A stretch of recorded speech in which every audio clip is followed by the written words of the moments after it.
来讲，伫高雄的消息，宜大路园昨有民众去翕到呢，游行这个飞天车呢，这个运作到一半的向卡伫半空中，袂叮袂当。面顶有15个游客，好边仔看到人为因的烦恼。所以我干了3分钟尔，延无消息一个传出来，有乡亲难免的烦恼。针对这点，这个园方强调讲，迄一天的设施并唔是故障，是运行的过程中有侦测到无正常的信号造成的，后盖加强保养。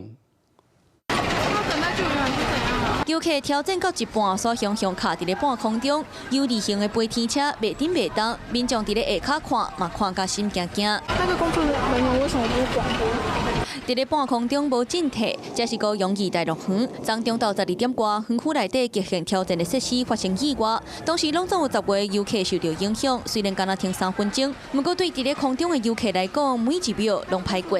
我应该会觉得蛮害怕，但是会有点兴奋。应该蛮紧张的，因为它起高度还蛮高，而且速度蛮快的。当下一定会吓到。那这敢若不是头一届传出意外，2011年当时飞车嘛伫咧倒外的厝业共款卡掉。我会很傻眼。我之前去还蛮多次，也都是遇到故障，然后他们直接没有再整修这样子。后续园方人员用人工操作的方式，互游客来。不过消息传出，民众难免的烦恼。不过园方解释，这个设备不是故障，主要是运行的过程有侦测到故障，系统就自动启动保护机制，才暂停。导致这个讯号异常有2个原因，第一个是游客的东西掉到我们的铁轨周边，那第二个的话就是比较可能的环境因素，那我们的落尘进入到我们的侦测区，就会造成感应判断的系统来异常。后续检测的结果嘛无各样，嘛强调了后会继续加强检测，甲清洁维护，互游客生了安心。